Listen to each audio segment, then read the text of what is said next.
I love the premise of the show. Smart people talking about dumb shit. I think it's dumb people talking about smart shit. Oh, we go where we not supposed to go, baby. The Brilliant Idiots Podcast.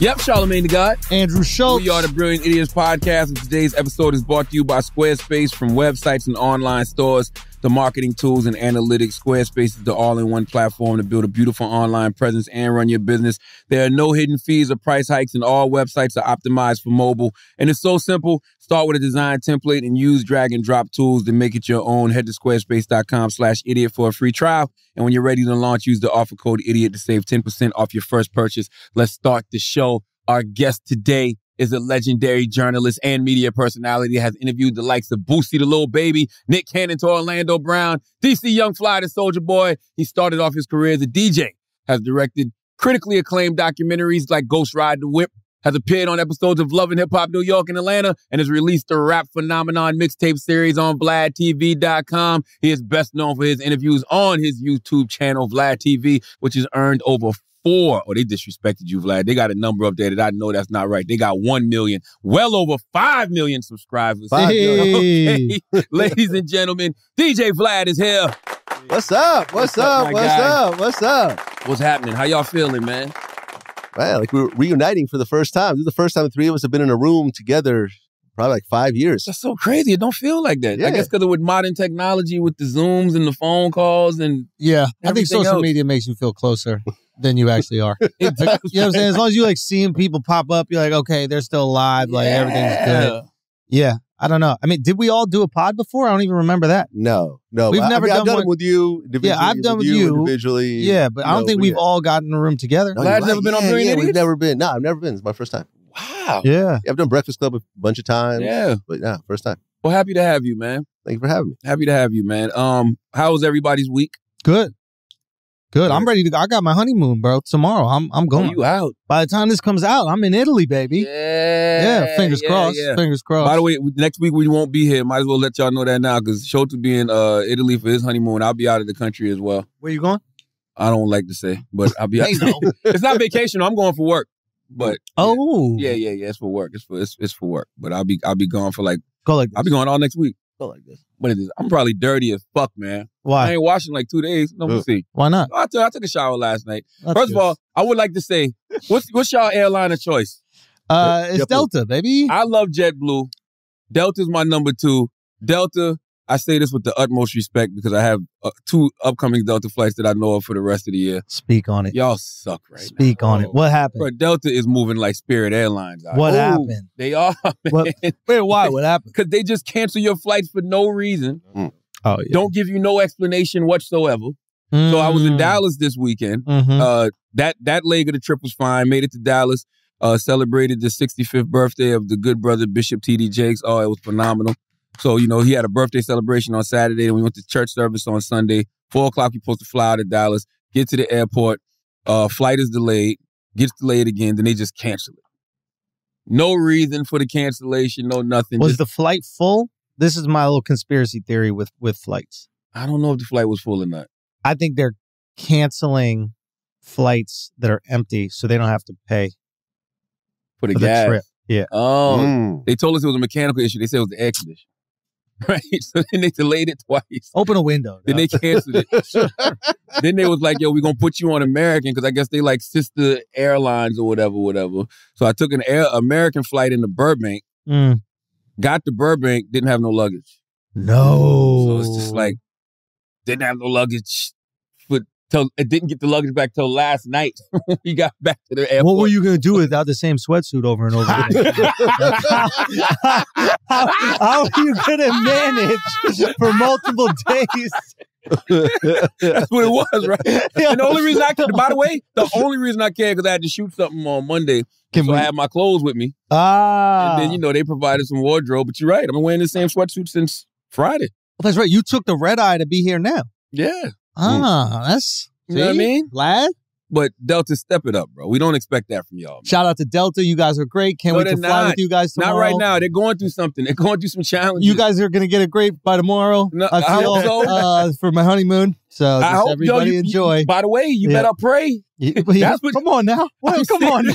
What are we doing now? You didn't see all those people in Delta getting their flights canceled. It was their birthday weekends and shit like that. But why are we putting this energy out? I'm just saying it's possible. What are you doing right now? Remember when you had something on your lip and everybody was going to laugh at you and I said, hey, take that off your lip because I cared about you. And now you're putting all this energy out like I'm going to be fucked up. Man, I just want Delta to do better. That's all. Me too. Y'all are not Spirit Airlines. Okay. You want to know something wild about airlines? Spirit. This is what? This is something wild about airlines. And this is coming from me, so it's kind of rare. But something I think is pretty sexist. Talk to me. The flight attendants have to wear heels. Really? Isn't that walking up and down the plane? No, once they're on the plane during service, they can switch into like a flat to walk. Flats, yeah. But as part of their job, they have to wear a heel. And the whole point of a heel is to like accentuate the muscles in your legs and like stick out your ass and completely sexualize you. I know it's crazy that I'm making this statement about Delta, but I just feel like if of all the things we could call sexist and stuff, like mandating that your female employees only have to show up in heels, that's not weird. I mean, I didn't know that. That's feeding into the sexy stewardess stereotype, I guess. That shit is long gone, bro. Yeah. That shit is long gone. I haven't seen a female stewardess in forever, dude. I haven't looked. It's all guys. It is all guys. That's true. All guys. That's not true. Oh, y'all don't fly first class? Y'all don't fly first class? Y'all don't know. It usually is all guys. They keep the ladies in the back, bro. No, I'm not like the gays are up front, baby. Real, it does. Not JetBlue. JetBlue got a lot of ladies. I love JetBlue. That's my airline of choice. JetBlue Mint is the shit. No, it's great. If you got, if you're broke and you're trying to look rich, JetBlue's the shit. No, you crazy. JetBlue Mosaic. I mean, I'm a Mosaic member. Yeah, JetBlue Mint is the best New York to LA that you can get. Exactly. It's not even close. It's not even close. It's not even close. Yep. The lie flat, the food is crazy. Yeah, the lie flat, exactly. Lie flat, but also it's the food. They have like legit. Delta might have better food, bro. Not than, in my opinion, not than JetBlue. Okay. Because JetBlue gives you that menu and you think you have all these choices. Yeah, Delta will come to you with a piece of paper and they like this is what you're restaurant. Eating. Yeah, they'd be like, we don't have no more of this. They'd be like, we only had 2 of this and we gave it out. Snitch on them, but they'd be like, nah, he got the last one. Yeah, he got the last one. Exactly. And they're like, why you pointing me out? Like we didn't want the same fucking thing. They did that. I thought that was weird. So they came to me and my wife. They was like, yeah, we have these 2 options. Well, actually, we only have 1 left for this and 1 left for that. So, because we was both like, well, we want this. And they was like, well, we only have 1 of this and 1 of that. You knew how many of us were going to be on this flight? Yeah, man. Yeah. I just want Delta to get it together. That's all I'm saying. That's it. But they will by Wednesday. I pray so. I hope they get it. I got to fly Delta again next week. Say again? No, because they said it was Americans' fault. That's the other reason I'm mad. They told me it was Americans' fault, but I'm like, American didn't cancel the flights. Y'all did. They just shrugged their shoulders like, that's the Spirit Airlines. Is it annoying when people just like blame America for everything, Nah, Americans, they should get a lot of blame. You got a proud Russian right here. Proud Russian? Yeah, I mean, you're not even Russian. You're USSR. No, he's not from Russia. Yeah, you're right. You have no connection to Russia whatsoever. Break that down for us. I don't know. If you were born there, you were not born in Russia. Well, I was born in the Ukraine. I was born in Kiev. At the time, that's what he's saying. At the time, it was the USSR. It was the capital, right? At one point, before Moscow. Yeah, Kiev was actually the capital. Moscow's a fake capital. They just invented that shit. Invented this shit. Yeah, but but that's why Ukraine is important, right? Because Kiev is like used to be the capital of Russia. Mother Russia. Like that's where it all. So when I was born there, it was part of Russia. Technically, it was the USSR. So I've always said I was Russian. Years later, became independent. It became Ukraine. But it's like, I never considered myself Ukrainian necessarily because it was part of Russia at the time. Yeah, you're ethnically Russian, like most people in Ukraine are. Exactly. So it's not cool to represent Ukraine or something? Or? I mean, I do represent Ukraine now. There's a Ukrainian flag, like in my Twitter bio and stuff like that. I support the war in Ukraine. But at the time, you know what I'm saying? Like, let's just say you've been, American your whole life, and at one point, whatever state you grew up in became part of Jamaica or something. You still consider yourself American, not Jamaican, even though technically South Carolina was part of Jamaica now. Like, you see what I'm saying? It's kind of like that. It's a weird situation. And you actually lived there, though, right? I was 5 years old when I moved. Wow. Have you been back to the Ukraine? Not to the Ukraine. I've been back to Moscow and St. Petersburg. Oh. Yeah. Probably can't go back anymore. Yeah. Said a few things that that Putin probably doesn't like. Yeah. I had an article in Variety magazine where they started out with my comments about what I thought about the Ukraine and Russia. So I probably, oh, really? I probably don't want to go back to Russia anytime soon. Well, what do you think about the Ukraine and Russian war? Is it still a war, right? Yeah, I mean, you can't tell because of the media. The media just absolutely. They moved on to something else. Exactly. Monkeypox. They moved on to like 5 different things. Yeah, it's fucked up. Yeah. It's Russia trying to take back something that isn't theirs anymore. Yep. You know? And he finally admitted that last week. He was like, "Yo, it's all about the land." Yeah, of course it is. Yeah. They about to come for Sweden too. They said something about that. You think so? I don't know. He like mentioned something, right? Well, Sweden joined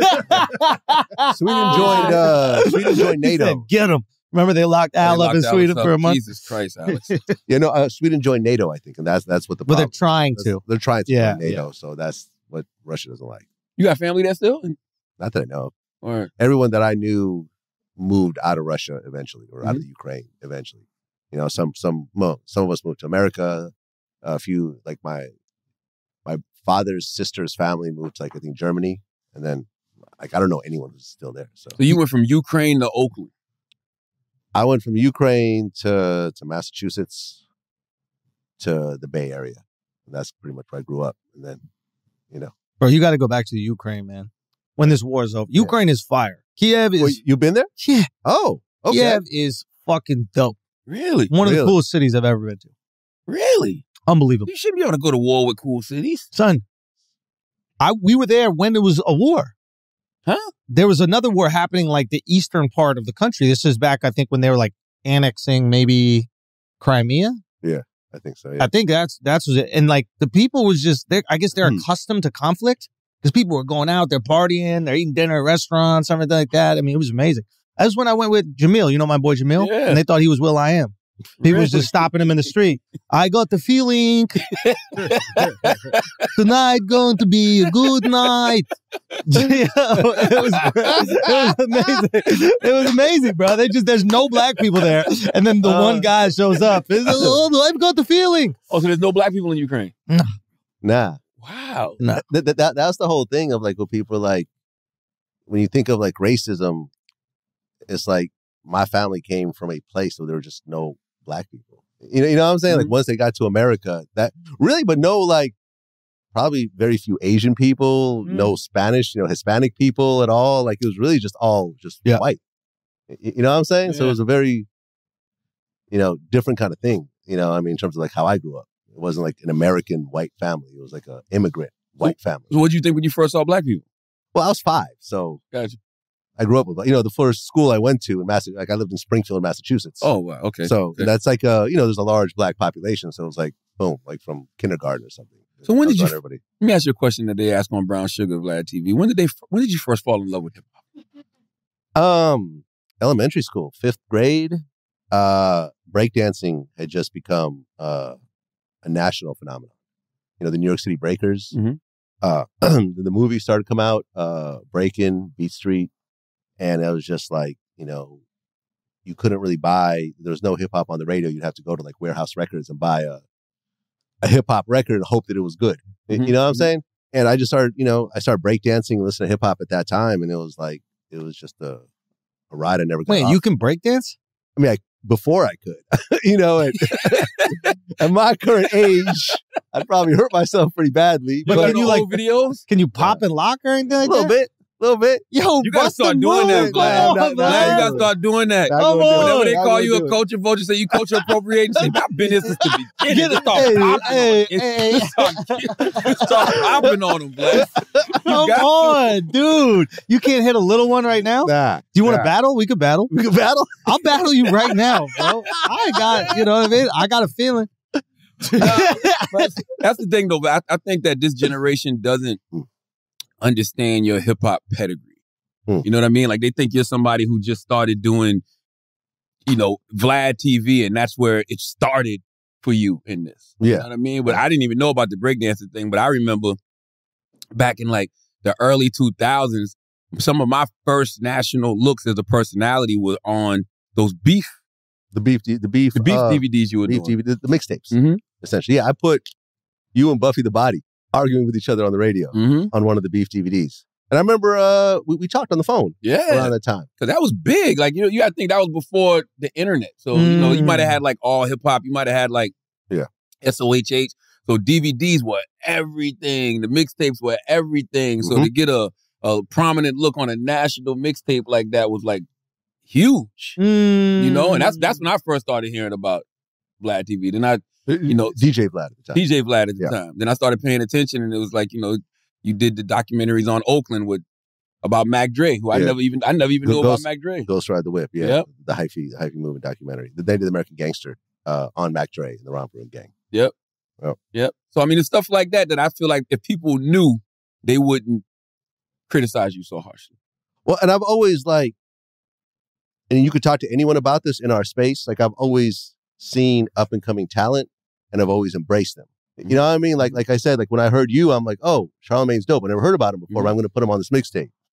Adam 22, Academics, Sean Cotton, from Say Cheese TV. Like all these guys, I reached out to them early, put them on my platform, and was like, you know what I mean? Because when I was coming up, I just got hated on. Like, you know what I mean? Source wasn't fucking with me. Double XL wasn't fucking with me. Hot 97. Like none of the radio stations or anything were trying to really, you know what I mean? What do you mean when you first started doing the mixtapes? Well, just period. Okay. Whether mixtapes or when I started doing Vlad TV. When Vlad TV started to become a real entity, I reached out. Like I had meetings with Double XL and stuff like that. That went fucking nowhere. You know what I'm saying? They didn't believe in it. They didn't believe in it, and they didn't even want to like really associate with it. And they were like, I was like, yo, you guys are really kind of behind the ball here. Like this print shit is really going away. They're like, oh no, we don't need your help. We know what we're doing. It's like, yo, that's wild that when you think about all of those institutions, none of them evolved into the digital age. Yeah, the Sources, a rap. None of them. Ozone Magazine, rap. Yeah, Ozone was Ozone was the one that bothers me the most because I used to write for Ozone with the Chin Check. Duval used to do something in Ozone. I forgot what Duval's segment was called, but they had salute to Julia Beverly. She had her fingers on the pulse of everything that was coming out of the South. Yeah. So they could have been the first World Star, the first Vlad TV, everything. Yep. Never transitioned. Why do you think that is? And how did you have the wherewithal to know this is where the game was going? I think that, like before Vlad TV and the whole DJ career, I went to school at UC Berkeley. I was a computer science major, and I worked at like Intel. And I didn't know you went to Berkeley. Yeah. You're a smart one. Yeah. You could be a spy. Yeah. You could be a spy. Yo, they always say the feds. He might not be the feds. He might be working for Putin, bro. I mean, if I was working for Putin, I would put out an article in Variety saying he's an asshole. You know what I mean? This guy could be a spy, bro. This is Russian genius. Spy.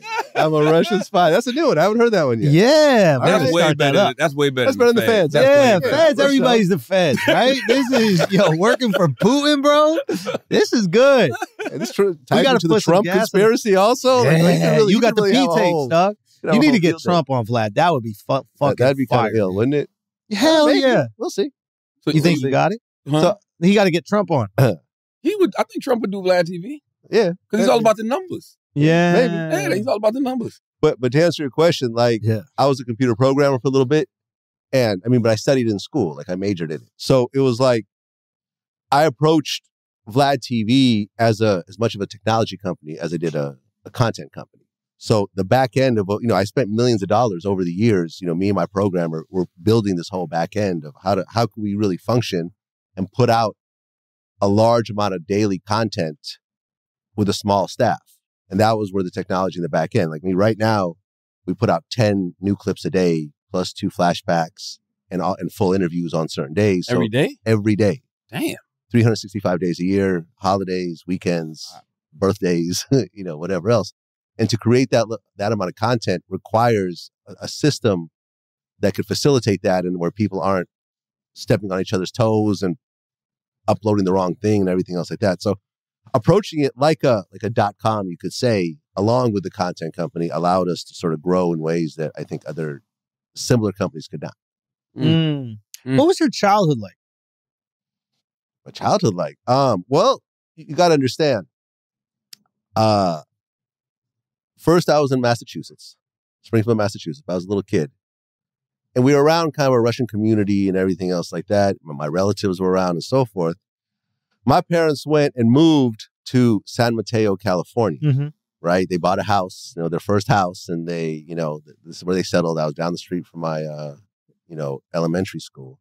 But now I'm this kid named Vlad in the 80s with no Russian kids anywhere, no Russian families, no Russian anything. This is like in the whole school, War. And this is in the middle of the Cold War. You're the bad guy in every movie. I'm the bad guy in every movie, and I'm like, right, like in every movie in the 80s, there was a guy named Red Vlad. Dawn. Every movie, like war games, like whatever else. So it's like you root for in Rocky 4. Rocky. You did? Yeah. Took too long. Yeah. Wow. Took too long to answer that one. Yeah. Took too long to answer. This guy's a fucking spy. I don't remember. This guy's a fucking spy, dude. You know who you were rooting for. When Drago killed Apollo Creed?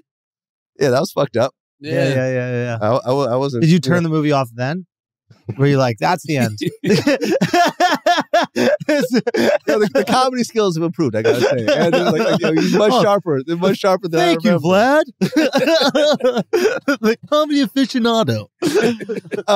So here I am growing up in this environment where it's always like a level of animosity. You know what I'm saying? And I think that's what initially drew me to hip hop. Like, well, against me. Okay. You know what I'm saying? Like I remember this one time this kid was like, yeah, I could shoot you and nothing will happen because you're Russian.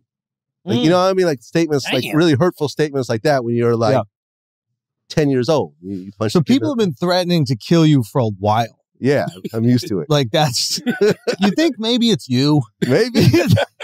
Maybe. I'm the problem. It might be if it started at 10 and it's still going. Americans had smoke for Russians like that though? Hell yeah. You got to understand, because I'm a little older than you, there was a time, and this is the time I'm talking about, where a nuclear war was a real conversation. I remember that when Mikhail Gorbachev with Reagan and Gorbachev. No, before Gorbachev, during Brezhnev and stuff like that. Like there was TV shows called like The Day After, which is about what happens when a nuclear war happens and what you're supposed to do and everything else like that. Man. These days people don't think that people are going to launch nukes against each other, but in the 80s, that was a real conversation. Even so before. I was kind of considered the enemy. It was before that. It was during like JFK administration. Well, but it kept going, right? Yeah. It wasn't until Gorbachev came in and started to be friendly with America, right, which ultimately led to the decline of the USSR. Before then, there was always animosity between America and Russia. 100%. What was the beef over? I mean, I'm sure it's always over money and resources, but what was it over? I mean, who's it was the over superpower? Democracy versus communism. Who's the superpower after World War II? And who's the superpower after World War II? And, think about all the wars that were being fought in, Vietnam, Afghanistan. This is really Russia and America fighting against each other on other people's turf. Yeah. They basically say the space race was like designed to bankrupt Russia. Yeah. Yeah, I remember when Reagan did this speech and he was talking to Russia and he was like, why are we beefing with each other when there could potentially be a threat from another planet? Yeah, that's... You don't remember that? Yeah. Perhaps we need some outside universal threat to make us recognize this common bound. I occasionally think how quickly our differences worldwide would vanish if we were facing an alien threat from outside this world. That was wild. And he said that and it was just like, everybody's like, yo, he's right. We should have peace. Yeah. No, motherfucker, what about the people from the other planet he talking about? What about them? Yeah. Yeah. I don't know, man. I don't know. But that's what white people have to do to create unity, I've realized. Aliens? Not like, because like other groups can be like, we can't fight with each other. It's these white people holding us down. But white people don't have that. So we got to be like, I think there's aliens. I think Thanos is on the way. Thanos is coming. But to answer your question, it was really just the way that I was treated as an outcast. That like when hip hop came around, like, you know what I mean? It was like, oh, okay, like I can kind of relate to what's happening. And then like the other Black and Hispanic kids that were kind of going through the same kind of racism that I was kind of going through. And in a way, we all sort of started to fuck with each other. You felt like an outsider. You relate to these other people who are outsiders. Exactly. Now, all these people are not necessarily giving you like the easiest pathway to friendship, I imagine, early on. Not really, man. We're all kids. Oh, but so you did feel like you had a community. Yeah. Before you just said there wasn't like a Russian community, but in fact, there was a like someone who I'm really close friends with still to this day. Like my oldest friend, essentially, this guy named I'm not gonna say his name, but anyways, he was half Black, half Russian. You know what I'm saying? So it was this interesting sort of like You know what I mean? Like me and him started to really fuck with each other because he had like a Russian mother and a black father, and you know that type of thing. And it was like me and him just kind of like that was the only Russian kid in the school, but he looked black, so he wasn't. And his name was Mike as opposed to Vlad, so he wasn't getting the flack that he was on the Russian side, but he was getting the black racism part. You know y'all bonded over being outcast, basically. Yeah, and then what? Hip hop? Yeah. Okay. Yeah. You know, I was like, we had a little breakdance crew in elementary school. What was the name of your breakdance crew? Like? Oh, shit, I don't remember. I remember my name, I think, was Kid Fresh. Kid Fresh. We had you remember like the hats with like the flaps in the back? Yeah. And you would put your name, it was like the checkered, the black and white checkered, and you'd have the Vans to go with it. And then you'd put like Kid Fresh and like the red felt letters, you know, from Vlad the is way harder than Fresh. The name Vlad is way harder. Vlad goes in a little bit. Kid Fresh TV just doesn't really have the same. Nah. Yeah. That's dope. So y'all bonded over hip hop. Yeah. And then what about your parents? Like, what's your relationship with them? I mean, my father passed away. Are we talking about back then or now? Back then. Back then, my parents were immigrants. You know, my dad never really spoke English all that well. My mom did a little bit more because she was a bit younger than him. Yeah. They never really integrated into American society all that well. My dad couldn't really keep a job, so he had to start his own company. Yeah. He, like inspected homes. My mom kept like the stable government job. But they never really, like, we had no American friends. Like my parents didn't have American friends ever. They had other Russians that they would go and just common for associated with. Yeah, exactly. Yeah. But like there was always but I was American. Right? Like culturally, I'm completely American. They don't know. Were they proud of that? Did they not like that? It was just sort of, it always created somewhat of a disconnect between, you know, like me and my mother aren't close these days. Like, were you close with your father? A little bit closer to him. Was there ever a moment where like they were proud of your success? They never understood it. They don't understand it. Yeah. They don't really know what I do. You know what I mean? Like, in fact, I remember when there was this point in my life when, you know, the .com crash happened and my business got wiped out, and I'd always wanted to do the DJ thing. And I spent a year trying to do it in the Bay, and then I decided I was going to move to New York. Like I had the last few dollars I had. I was, you know, basically went to New York to go live on my friend's couch. And my mom took me to the airport, and to the airport, she was describing how I'm wasting my life and throwing my life away and just not taking things seriously. You know what I mean? And wasting my time. And I remember I was like, literally like crying in the car, like hearing my mom say that. Yeah. So it was always like, I'm going to do this without y'all understanding what I do. And eventually y'all will see it or you won't, but I'm on my own path with it. I think it's hard for immigrant parents to see their kids take non-traditional paths. Right. Because they're like, yo, we risk so much for you to come to a stable place where you could be a fucking lawyer, a doctor, like someplace where you could have security. Yeah. And then you're going on this like artsy dream. Yeah. And that's probably difficult for the kid because I imagine, like all of us, you want your parents to, you know, feel proud of you or validate what you're doing. Right. So at what point do you go, I'm never going to get that from the people that mean the most to me? I just accepted it early on. I'm never going to get it. They're never going to understand. That's tough. They're never going to understand. They don't listen to American music. Yeah. You know what I'm saying? They don't follow American, you know, non-headline type news. They don't know. They don't have black friends. Mm-hmm. All my relationships with women have always been black. Mm-hmm. You know what I mean? So there's always been the disconnect of like, what I am is very different than who they are. And that never changed. What would have made them happy? Like, what could you have done you think would have made them happy? Oh, I'm sure if I married a Russian Jewish girl and stayed as a computer programmer, that would be like... I mean, going to Berkeley must have made them proud. Yeah, I mean, it did. It did. Yeah. And, you know, but ultimately I became a DJ, so... Right, so they feel like you wasted your education. Yeah, and you know something? Yeah. I felt early on that, like, when I was getting to the DJ thing, and I was 29 at the time when I moved to New York, I was like, damn, like I really wasted all this time in college because all these other DJs are way ahead of me because they've been starting since they were 16, 17. You know what I mean? But now you're using that. But now right. It's like, in retrospect, like, wow, that actually helped me out in the future, not in this particular field, but in what I ended up going into afterwards. So life is a long journey. You know, you have to take it all, you know, with a grain of salt and be appreciative for all the knowledge you got, even though if you don't understand how you're utilizing it at the time. Is that why you called yourself the Butcher for a little while? That was just like... Just to make you think you had a regular job. No, that was... Is that what your Ukrainian Vlad folks? the Butcher. Son, he's a spy, bro. Vlad the Butcher. Don't that sound like something? You sound like a butcher. Nah, that's like an Italian mafia name. But Benny Right, took Vlad it. the Benny, Butcher. Benny calls himself the butcher now. I like that. Yeah, Benny the butcher. I like that. Benny, yeah, I know. That's actually, I didn't even, Alchemist pointed that out. Mm-hmm. He was like, 'cause I remember I hit him up when I first heard Benny before he blew out. I'm like, yo, Benny the Butcher's dope. And he was like, one butcher to another. And I'm like, oh, shit. Yeah. Good point.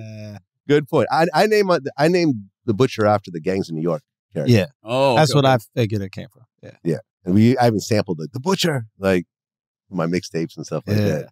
I would think if your parents, you know, if you're an immigrant parent, the American dream is the American dream. Like, meaning that it's broad. Like, it means that you could literally come here and whatever you can conceive in your mind, you can achieve. Yeah. Like, that's what I would think it is. Like, I think when you just limit it to 3 or 4 jobs, it's not really a dream, is it? My mom's an immigrant, so like, and she came here and she kind of lived that dream, right? She did a non-traditional job, so she had a lot of confidence in my ability to do that.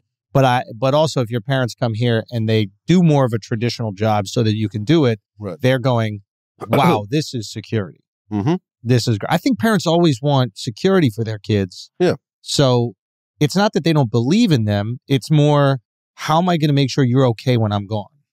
That's what I assume it is, you know? I mean, I'm sure you guys feel that way about kids, right? Like, don't you want, like, you probably want your daughters to do whatever they want, but there's a little part of you that's like, well, it'd be nice if you get this degree so you give us someone to fall back on. No, I don't think like that. Really? No, I mean, no, listen, I want them to do whatever it is that makes them happy. I do want them to have stability, but I don't know where that's going to come from. Yeah. I don't think stability necessarily comes from getting a degree. That's true. You know what I'm saying? But you know that more than most. Yeah. So it's like, I could never, like, how could I do what I do and then look to them and be like, well, y'all got to get a degree and y'all got, why would I want them to have, I don't want them to have a job. You know what I mean? I want them to start a business. You know? Okay, yeah. So you do like, want them to work. Yeah. Like my daughter loves cheerleading. The thing I'm always thinking about, because I can see that's her passion, I say, how can she monetize this? You know, is it through merchandise? Are you going to own your own cheer gym? Yeah. Like, those are the things I'm planting in her head now. That's smart. You know? So. Yeah, because the career for a cheerleader might be short, but it's money in that cheer thing. There's money in it, Oh, yeah. but not as a cheerleader. Not as a cheerleader. Right. No, not as a cheerleader. Right. Not as a cheerleader. But sometimes we fall in love with shit that's not very lucrative. And that's cool too. Like, you look at like ballerinas and stuff like that. Like, most ballerinas aren't making that much money, but they've dedicated their entire life to this performance. Yeah. It's just the most important thing to them. Absolutely. And then maybe the smart ones like have found a way to monetize that outside of that. Like, there's, I forget her name, Misty Copeland, I think is her. She's a ballerina? Yeah. No. Yeah, she's like the first black she's a gymnast. Ballerina, like premier ballerina. She's built like a gymnast. That's what she's actually very toned. Yeah, it's like non-traditional ballet build. Yeah. She's not typically built like a ballerina. Yeah. But she's, doing Amex commercials. She's found a way to like monetize that fame outside of it. Yeah, it's just, I don't know, Vlad. It's just kind of interesting. Like, sometimes you hear someone's story, like you hear like their childhood and kind of like how they, formed into a human being, and that kind of informs like the choices that they make. Like, I don't know, knowing that about you, like feeling like this kind of outsider. I think you see like a white guy in hip hop, you don't necessarily put together like what your identity was as a kid.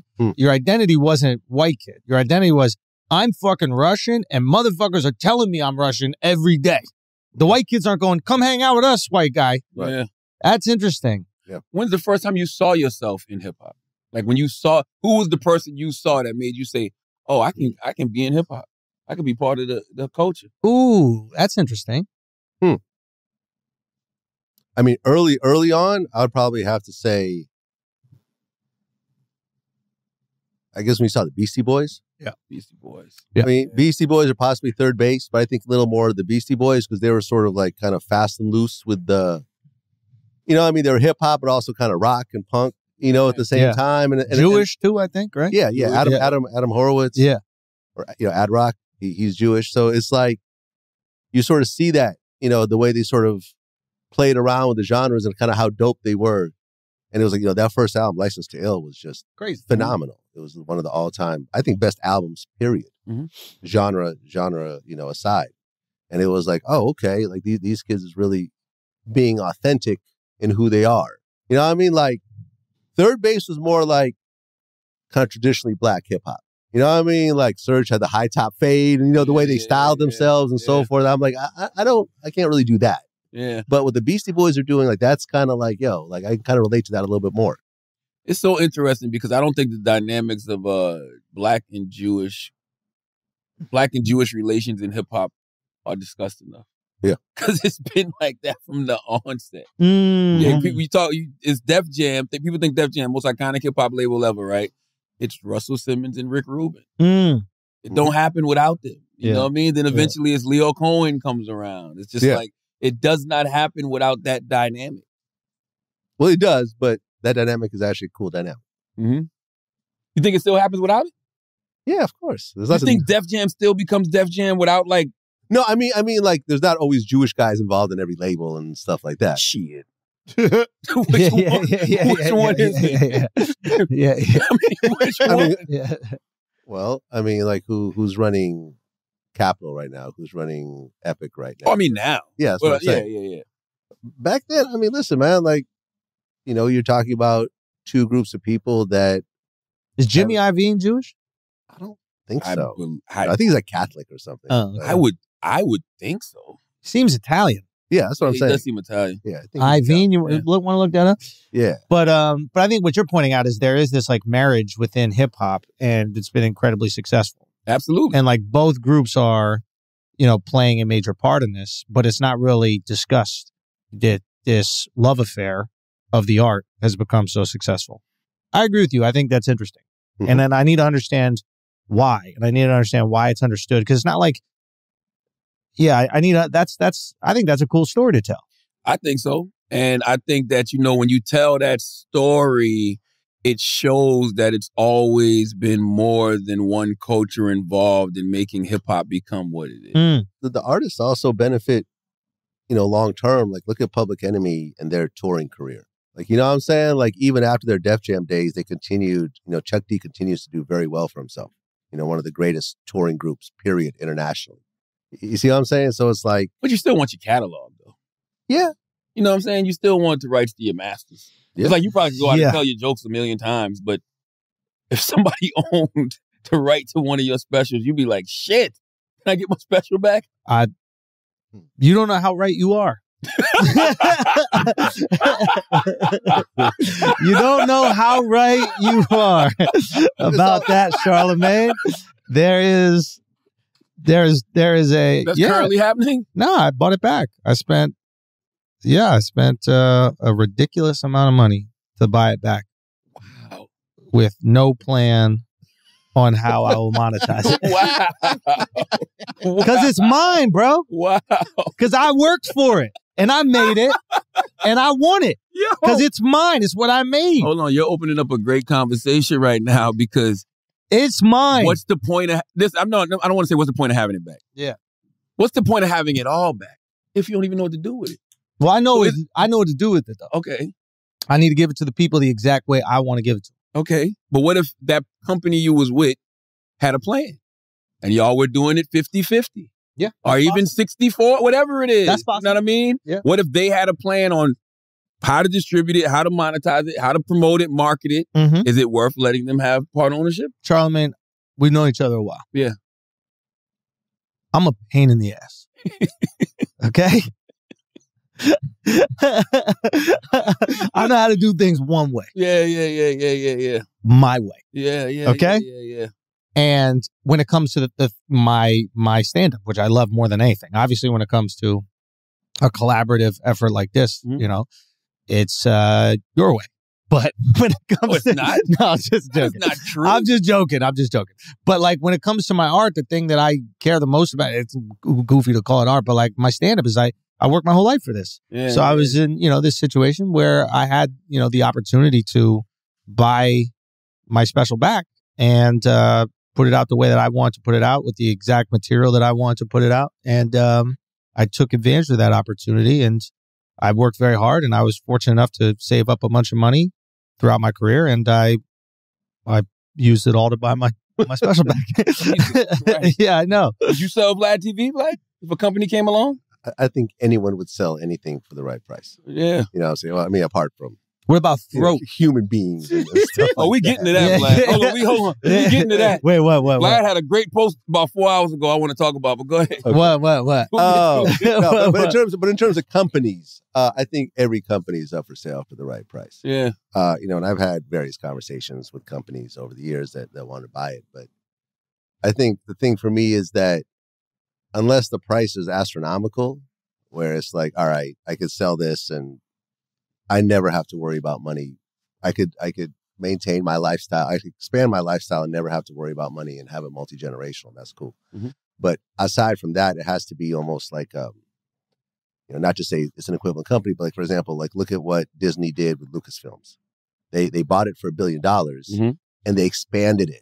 They put it on steroids. Like, look at all the series on Disney Plus, from Mandalorian to Boba Fett to Obi-Wan Kenobi. To more and more, to more movies coming out and expanding everything else. It's having, Star Wars at Disneyland, which I went to go visit. And it's crazy. They have a fucking Millennium Falcon, life-size, a life-size Millennium Falcon, and like one of those Darth Vader joints. Like, so it's like for someone to come in and say, look, like we're going to take Vlad TV and we're going to up the production 10x, where, and give you access to various things that us as a major company have access to, and really make this a huge global brand, then I would consider doing it. Absolutely. But until that day comes, we've steadily been increasing every year for 15 years. So can it exist without you? I mean, it already has. I mean, if you look at what's been happening in 2022, I do probably the minority of the interviews. Wow. Right? So, for example, my man, Sean Prez. Salute to Sean Prez. That's my guy. Shout out to Sean Prez. He's done a lot of epic interviews, like the Young Jock interview that's running right now. I think just finished. It was one of our big interviews. Our Little C's interview was phenomenal. Another one of our big interviews. Those are good for Prez because Prez was around. Bad Boy. Yeah, exactly. Those were all, Jock was the artist on Bad Boy. Yeah. Of course, C's big. Yep. Shirley Jew, she's like a younger Asian female interviewer that contracts for us, and she brings in a lot of the younger artists, and she connects more with like, sort of like the younger generation. Coach PR, he does a lot of the sports stuff. I could do the sports stuff, but he's just better at it than me because he's more of a sports guy. And then we started actually launching podcasts on the network. So some of our regular guests that have done well, so like Rico Reckless and Ewal Samo, they just filmed their second podcast. Ari Spears and his guy Gerard, he has his own podcast on there. So the goal is for me to come in and just do because I still have a really strong passion for interviewing. You know what I'm saying? Like I just interviewed Birdman's brother. I meant to watch Terrence Gangster Williams. So it's like there's a certain thing, or like Sammy the Bull. I just did that interview. So those interviews I still want to do myself because I'm just really, it's a thrill for me to actually sit down and put together this piece.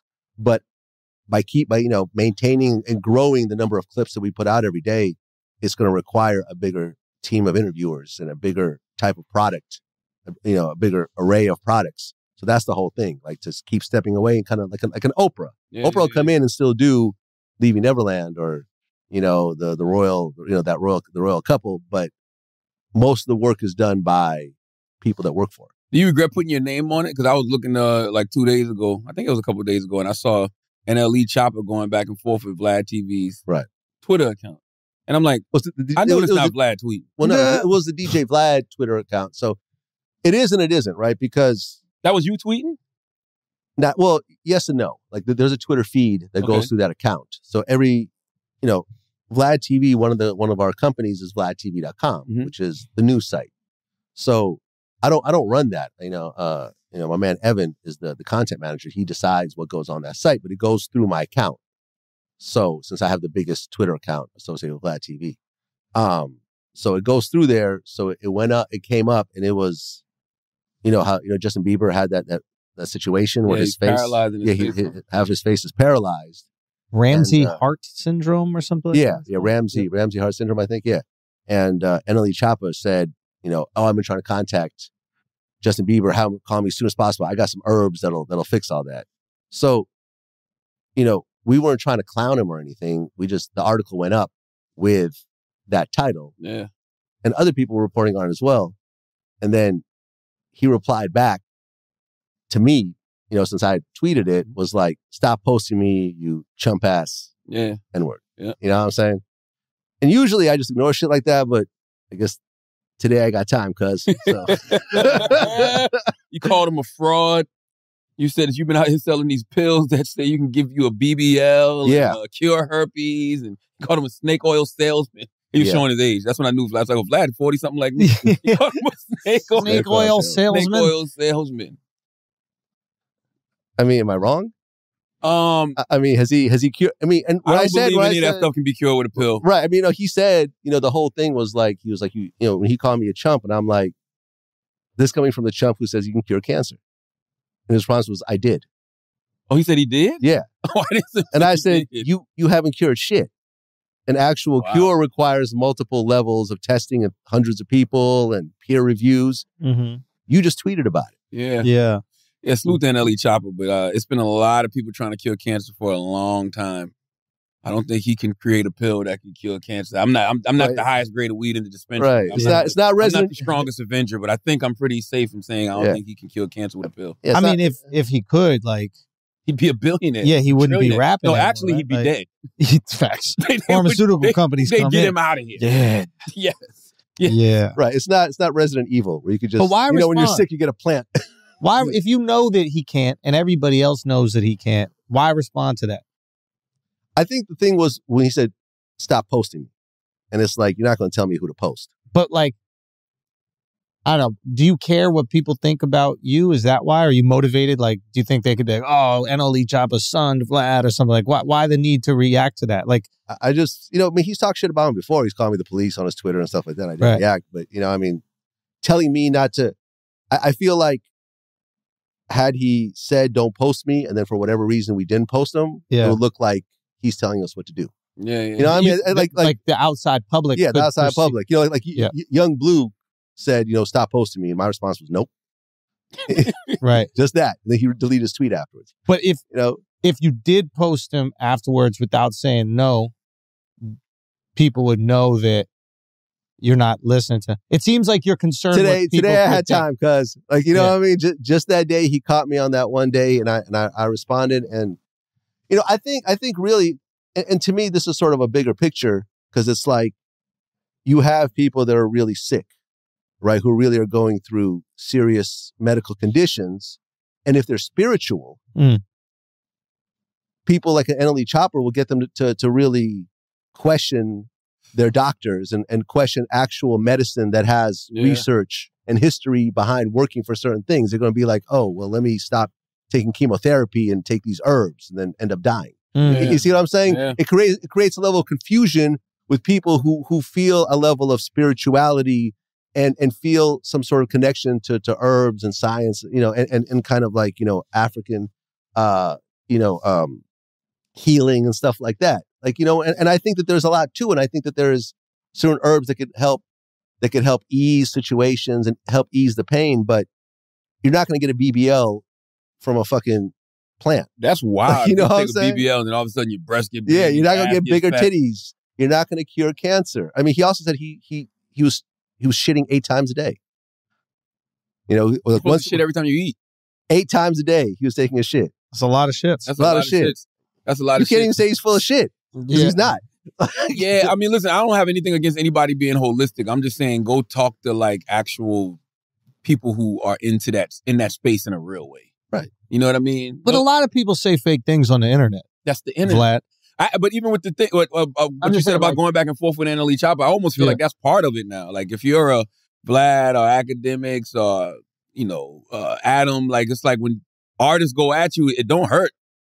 All it does is really promotion and marketing at this point. It's like, you throw a tweet back to them. Next thing you know, it's a story. You know what I mean? It was on I just thought it was just no one really noticed. Like I wasn't doing it to try to like, let me get on the blogs. Like I don't really care about that. We're on the blogs essentially every week anyways. You are for one of our interviews. Yeah. But I'm talking about like the Shade Room or Baller Alert, No Jumper, Say Cheese, whatever, Academics, Power 105. Like you guys cover my shit anyways. Yeah. So I'm not trying to that's not the goal of what I do.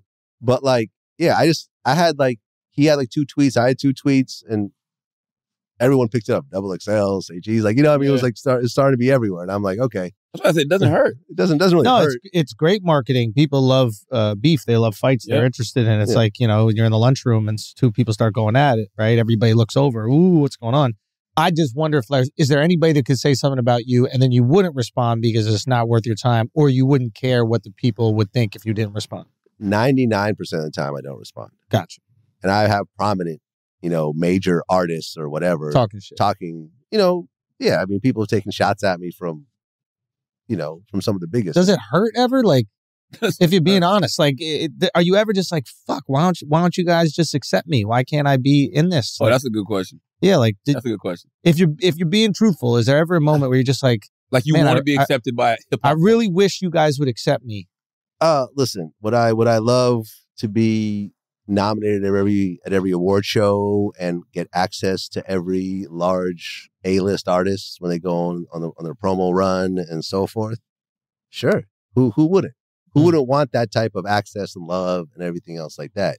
But at some point, you got to really realize that you have to be happy with the viewers as well as the business side of things. And for me, you could check that off a lot. Like, you know what I mean? Like we do 2 to 3 million views a day, every day on just the YouTube channel. Then the Facebook channel sometimes gets 1 million views by itself. And then, you know what I'm saying? It's like, and we have a whole membership, like we launched a membership last year and it's grown into the thousands and thousands of members. Every month we get more and more members. Like, we have 15 employees. Everyone has health insurance. Like, there's so much to be happy for. There's so much to be grateful for that you can't spend your time crying about how, Pusha T doesn't, do my show when he's going his promo run. Like, it just is what it is. Everything you're saying is completely logical. I think that's the right way to do it. Yeah, and to say that, like, I'm mentioned on Pusha T's album twice. Right. You see what I'm saying? So whether or not they're coming in and actually doing it, clearly it's part of the culture. Like, you're the one that told me, you're like, yo, Pusha T's mentioning Vlad on his first song on his new album. Yeah, Pusha mentioned it. He referenced the interview with, what's his name? Former manager? Yeah, Jeezy. Yeah. Jeezy Gonzalez. Right. And then even the Jay-Z, the Jay-Z line was about one of our interviews. Yeah, the Phase on Love interview. 2 Chainz has a song called Vlad TV. Like, so it's sort of like, whether I'm given the love or whatever, the impact is there. You're part of the culture. 100%. You're 100% part. Yeah, like, you're validated by the people that are enjoying the content. Right. But we're also like emotional fucking human beings. And we also like admire, people that are in this art form that we love. The same way I feel about stand-up, I'm sure you feel about hip hop. Yeah. And it's, for whatever reason, as stupid as it is, it's difficult for us to swallow certain situations where we really admire somebody and they're not acknowledging the work that we're doing. Well, that's what I'm wondering if you ever, like, I love Patrice O'Neal, rest in peace. But if Patrice was like, I don't like this kid, this guy sucks, like, that would fucking break my heart. I would have to go, man, but look at all these other people that love my stuff, and I'd lean into that. Ooh. But it would fucking break my heart, man. Well, the thing is, though, you have to internalize a lot of that, right? So I have to be truthful in terms of my approach, in terms of how I built the company and how I do my interviews. If I wanted to really have everyone love me and have access to everyone and have everyone shout me out, like, let's say a Ralph McDaniels, right? Like everyone loves Ralph McDaniels. Like, Nas will sit down, Jay-Z loves Ralph McDaniels. When they did the documentary, everyone stepped in, everything else like that. But, I interviewed Ralph McDaniels and he was just like, I just love hip hop so much. I never want to report on anything negative. I never want to ask any tough questions. I just wanted to just celebrate what they're doing. And that's all I wanted to do. But that also limited the growth of his brand. You see what I'm saying? It did. And you can't deny that. And with us, I came in with more of a 60 Minutes approach of like, something, I'm going to ask the really tough questions that no one's going to ask. And that's going to alienate me from a certain number of people. You see what I'm saying? Yeah. Because people are scared to do Vlad TV interviews. Like, I remember I saw Saucy Santana. He tweeted, like, Vlad TV wants me to do an interview. I'm scared with all these R's and D's and whatever else, because people are sometimes scared to sit down, just like with you in certain aspects, because they know that there's going to be the tough questions, the uncomfortable questions, the stuff that no one else wants to ask, and so forth. And that was the bed that I made, and I lie in that bed. And I understand with that comes a level of access that I don't get. I don't get invited to the white parties and, the Rock Nation brunches and stuff like that. But what I've done has numbers-wise surpassed the people that have played that game and have, kept those relationships and always said nice things about certain people and never report on anything negative. We've done way bigger than that numbers-wise and so forth, and impact-wise as well. So to me, that's part of the acceptance of it all. I guess people would want to know, does Vlad TV have a conscience? Like, meaning, like, is there certain things that come across the platform you like, nah, I'm not going to put that out? All the time. Every day. Is there anything that you put out that in retrospect you regret putting out? I mean, Sean Perez did an interview with a guy that said he was the former president of Murder, Inc. and that he got in the car when 50 got shot. We come to find out nothing is true in regards to that. It was just a crazy person who sat down and we put it out. Wow. And, 50 called us out on it. Just said, put a screen capture and said fraud on it. And I remember calling he John. said he was in the car with 50? Yeah. And, Jesus Sean, Christ. and like, and it's like, this was Sean's interview. Like my outside interviewers, they book their own interviews. Right. That's what our relationship is like most of the time. So he brought this guy in. He's done other interviews. Sean is someone who's been in the music industry longer than I have. He was like, this guy's legit. When 50 put up the fraud shit, I remember I called Ja Rule and I'm like, do you know who this guy is? And Ja's like, I've never fucking seen him before in my life. I called Chris Gotti, same thing. And I'm like, fuck, let me take this down. And I addressed it, I think, when Math Hoffa interviewed me, and I was like, we fucked up. Anything specifically you did in an interview that you regret putting out? Not really, because if I put it out, I stand behind it. Even when you thought Tupac was still alive on E2? I never said that. Never said Tupac. Because Charlotte, you even said to me there's things like in retrospect, like I think you even said like what are some things that you were like, you know what? A bunch of stuff, especially when you started seeing climate change, right? Like when you started seeing the climate of the culture change. Yeah. And you know what's going to get people fucked up. Yeah. And so it's just like, I'm not going to put that out. You know what I mean? Like, I'm not going to put that out from this person because I know that this is going to cause this community to do this and this is going to cause him backlash. And sometimes the artists don't even know it. So it's like you got to stay them from themselves. Exactly. You know what I'm saying? They're not aware. They grew up in a way where they're not aware that saying certain things could limit opportunities for them in the future. Now, it's not your responsibility to like educate these people on that. But at the same time, if you're aware of the repercussions, I don't know. It's maybe you could go, hey, are you sure you want me to put this out like that? Yeah. Like, I don't know. I don't know it's tricky, right? Because I say it all the time. You're not forcing people to say this shit.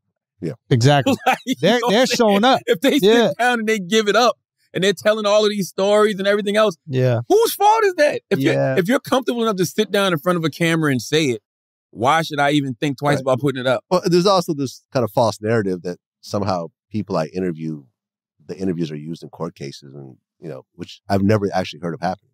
Like literally, I've never heard of any of our interviews being used in a court case. Ours have. Yeah, Breakfast Club has. Yeah, I mean Nick Cannon.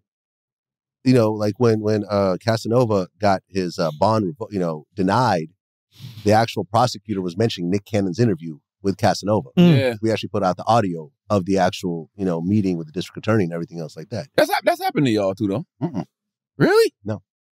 Oh, there was fake articles about it. Like I remember, like there was this fake article about when I was trending for like 2 days. It was so annoying because there was a fake article that said, "Judge personally thanks Vlad TV for helping to convict Arab." And there's a picture of some white judge at Arab. It was from a news site no one had ever heard of, but like, all these people like Questlove were like, yeah, I told y'all, like, we're like, they're all trying to cancel me and shit like that over that. And it was like, the shit isn't true. Like, it's simply like Arab himself in interviews since he's been locked up said, Vlad got nothing to do with my shit. Yeah. I mean, there's a rumor that somehow I was involved in Taxstone's situation. Got nothing to do. Like me and Taxstone still talk. Yeah. Taxstone did an interview saying Vlad got nothing to do with my case. The fuck Vlad got to do with my case. Like, you know what I mean? But I think they use a lot of those interviews in discovery, but they don't it don't mean anything. It's not like it's being used as evidence. It's like if you've ever sat down and had I know plenty of Breakfast Club interviews have been used in discovery, whatever the fuck that means. I'm not a lawyer. You know what I mean? But it's not in like evidence. It's not like being used as evidence against somebody in a court of law. Right. Because why? It's inadmissible or something like that? I think sometimes it's just not pertinent information. Right. You know what I mean? So it's just like, well, he sat down with Breakfast Club and said X, Y, and Z, but it's not like something that's with the case. It's just in their discovery. I literally just found that out this morning, by the way. But I mean, I've seen Breakfast Club mentioned in court cases. I haven't. I'll be honest. Really? I'll be dead honest. Yeah, I'm not making this up. You know what I'm saying? Because we're going to get a bunch of tweets right now. I'm not going to see them because I don't pay attention to it. But we're going to get a bunch of tweets. People say, no, here's the article. And it's going to be that same article that you just referenced. Yeah, no, I remember for example, Tasha K did this video where she basically said yeah, Vlad is working with the police and he's giving them, interviews directly to them, blah, blah. And our lawyers had to contact her and say, this is a lie. It's actually not true. What would be the benefit? And she had to remove that part of her interview. You know what I'm saying? Yeah. She started to argue, whatever. And I'm like, we could escalate this because this is actually defamation. Why would you have to work with the police? They could just watch it like everyone else. I know. It's weird that you would have to work with them. It's on YouTube. Everybody, let's put it like this. Yeah. Everybody who does a Vlad TV interview is wearing a wire. Yeah. Including me. They put it on themselves. They put a lav mic under their shirt and there's another microphone pointing at them and 2 to 3 cameras pointing at them. That's funny. There's no secret recording devices here. There are literally 5 recording devices pointed at you as you're speaking to me. So whatever you say, you're fully aware that it's going to be released. Yeah. Listen, on the 2 Chainz internationally. The hook of the song is, I watched the man go on Vlad TV and he told on himself. That's him. I watched the nigga go on Vlad TV and told on himself.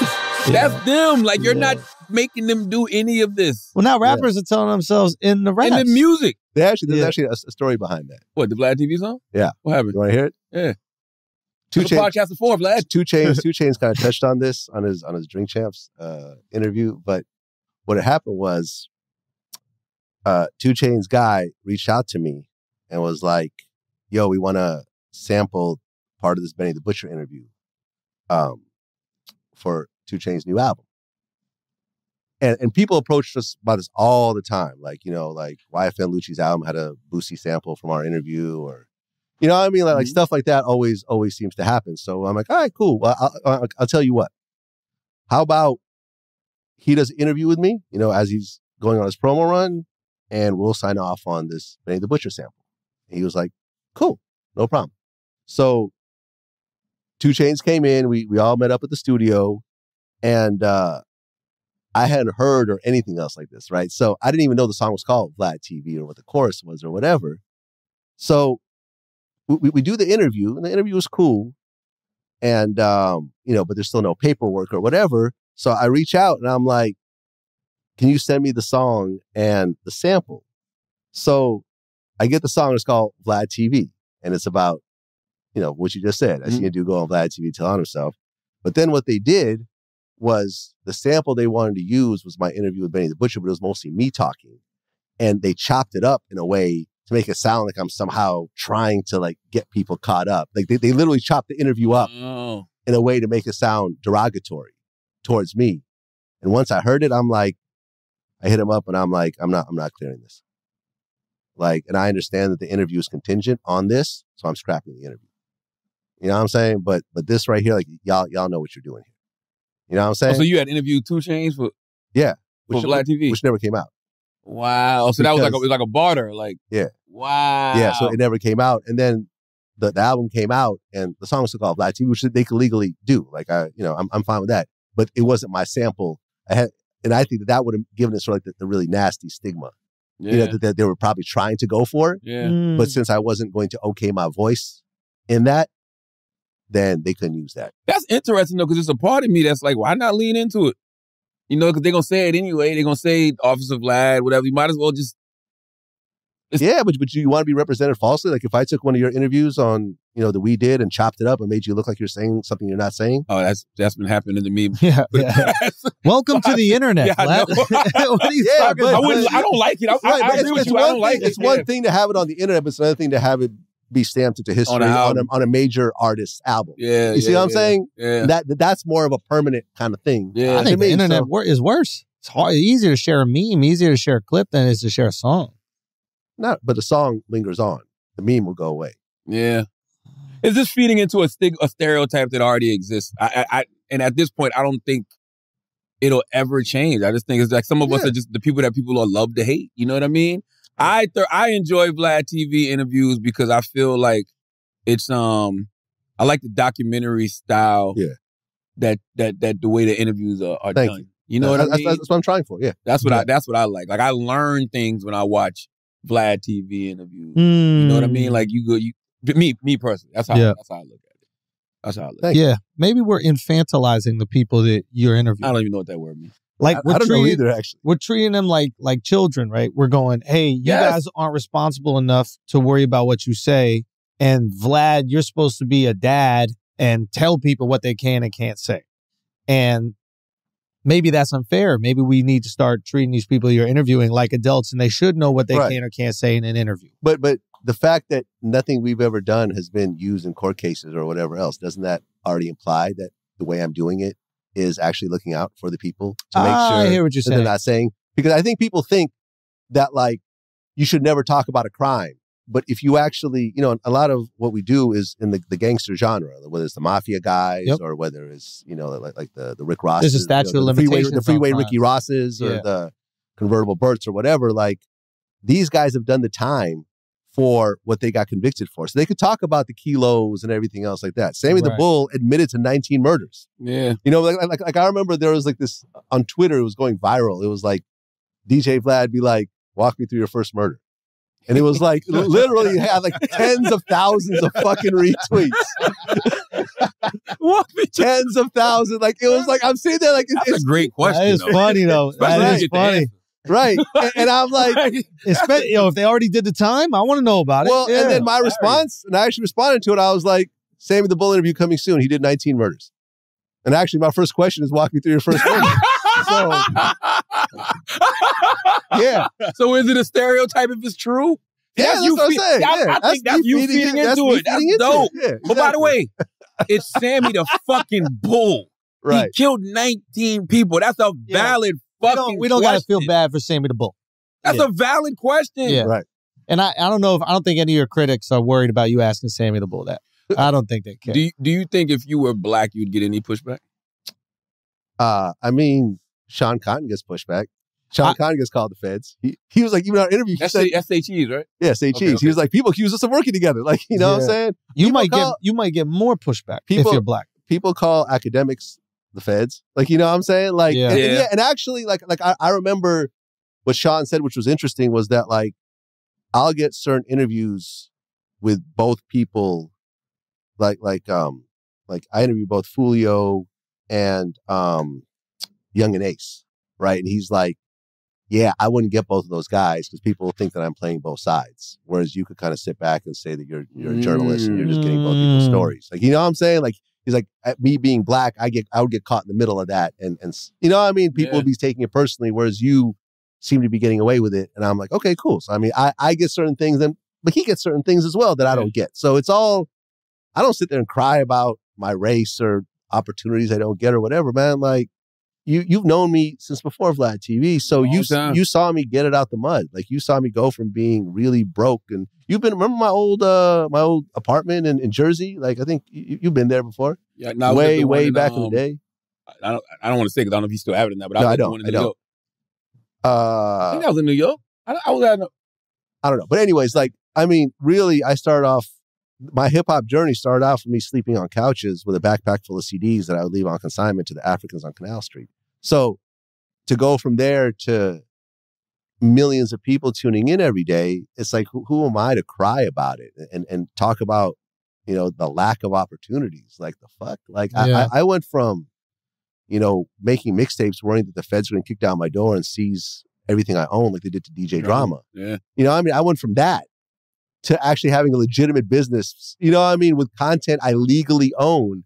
You see what I'm saying? Yeah. And not worried about getting arrested or losing everything I ever built myself up for. Like, what would you say to people who say, "Oh, well, Vlad just profits off black trauma and black death"? Just like every other. Well, number one, I also profit off Italian too. Well, I also right. I also Sammy the Bull profit killed off, Italians, I think, I would imagine. Yeah. I also profit off Right. Black accomplishment, Black victories. You see what I'm saying? Like, is there any interview? I mean, unless I'm dealing with someone who's like a criminal figure and that's the central part of their story. Well, Netflix profits off of like serial killer murders. Like, right. All that. I get it. I'm not. Yeah. No, but to answer your question, like if you look at the majority of my interviews, like, sure, the negative gets covered, but then when I sit down with someone for the first time, I talk about all their accomplishments. Yo, you dropped this album. This has 30 million views on Spotify. Like, yo, like this feature was crazy. Like, all that gets discussed along the way. Now, those might not be the clips that go super viral, but to say that I sit down with people and all I talk about is negative means that you don't actually watch anything that I do. And that's why the best part about the interviews you do with the guys who have done it, you're telling the consequences and the repercussions of those actions. Exactly. It's not a glorification of, I used to be the biggest drug dealer. I used to kill 90 people. No, you also went to jail for such and such amount of time. Right. You also got mental health issues. Yeah. And the one thing that has been consistent with all the gangster criminal type interviews that I've ever done, and I remember I mentioned this a lot of times and it's always true. There's always a ratio of, for every year that you ball out in the street doing illegal shit, you will do about 5 years in prison. Ooh. For every year. So if you ball out for 5 years, be prepared to do 25. That's really? And those numbers are so close to reality every time, over and over again. And that's what gets discussed at the end. So there's never a like, I want to be the next Freeway Ricky. Like, nah. Because his run was short. His run where he was actually balling was short, but he went to jail for mad long. Exactly. No, that's real. Exactly. That's real. It's not a good ratio to be in. Does everybody get caught up? Like, is there anybody who makes it out of the streets either alive or without going to jail? I mean, I've interviewed, like ever going to jail or ever getting shot? Like, probably not. I mean, those people you probably have never heard of, right? Those stories are not told. Those are people that are in the shadows that you don't know. They got away clean and they got away clean and they're not talking about it. And that's why they got away clean. Like there's an actual real financer of death row who just got out of prison not too long ago. Harry O? Not Harry O. Not Harry O? There was a guy who put up the money for Harry O. Oh, wow. Harry O was almost like the face of the money, but there was a guy that was sort of a bigger D-boy that was in the mix who went to jail and got out, and he's not talking to nobody because you see what I'm saying? There's much the people who put themselves out there and so forth are not always the ones that really are doing it at the very highest levels. They're just the ones that happen to get caught. And that's the other reason when it comes to like rappers or artists or anybody, when you put them in front of a camera, I don't even believe 90% of the wild shit they saying. So now, it's just like, I don't even have the wherewithal to take that out. It's different now because I'm realizing like, oh, these motherfuckers really be doing something. Yeah. But back then it's just like, oh, he's just talking. Yo, how much of your hate do you think comes from financial success? Like, if you fronted like you were broke, I don't know if people are going to hate you, but maybe they see you got the cars, you have watches, you give them financial advice. They're starting to go, oh, I don't like that this guy's so wealthy. Now give me a reason why I should justify it. There's a jealousy that kicks in. 100%. You could always tell when someone has that issue because they'll bring up your money in a conversation that has nothing to do with for example. It'll just come out of the blue. What the fuck? Like, what does... Yeah. We're talking about something completely different. Vlad's the police. Also, how many cars does he need? Right? That's kind of... like that. Yeah. And Ali Chapa said that. What did he say? He said something like, oh, you make all this money out the black community, you don't really fuck with us. What does that even mean? Like, I'm not the one claiming to cure cancer for y'all. Like, you know what I'm saying? Yeah. With fake herbs. Like, you know what I mean? Like you could take that a bunch of different ways. Like, you got to dress like Adam Sandler, bro. Yeah. That's I mean, because for like Adam Sandler's probably worth a bill. I'm dressed like Adam Sandler in Hidden Gems right now. This is yeah. No, I'm saying the actor, like in... People might think you're talking about No Jumper. No, that's Adam. I know but they wouldn't. People are crazy, man. You're right. You know what I'm saying? All I'm trying to say is like he plays, and that's probably just how he likes to dress. Yeah. But like he appeals to the everyday man, even though he's a billionaire. Because, he's a billionaire? Oh, he's probably worth like half, maybe to a bill. Like he's it's crazy. So Yeah, I wonder if that reduces any sort of animosity towards Adam. I'm sure it would to a certain degree. And if you really look, like, yeah, I mean, I wear nice clothes. Well, number one, I don't do very many interviews, right? When I have to look how I have to look nice in the interviews. Like, I don't dress like this when I'm going to the grocery store. But if you look, if you really pay attention to who I am, you've never seen a picture of my house.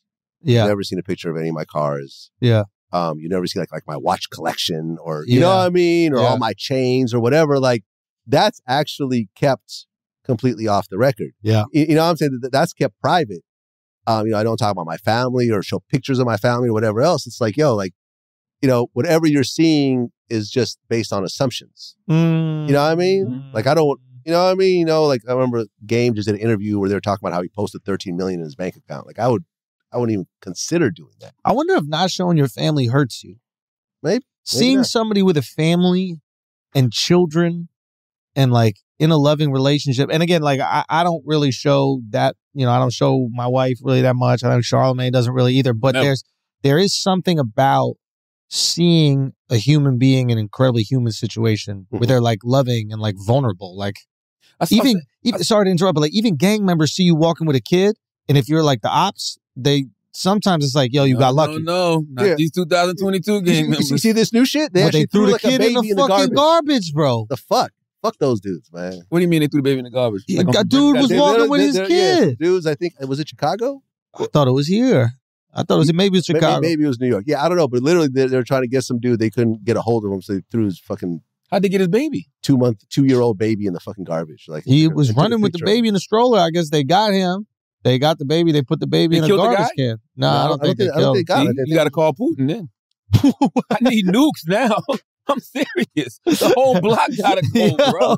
Like, no, man. Come on, man. You throw a 2-month-old in the trash can? No. I think it was not that it makes a difference, but it was like maybe 3 or something like that. Shut up, man. 5 or some shit, right? Like, not. I mean, is that not a good enough reason to snitch?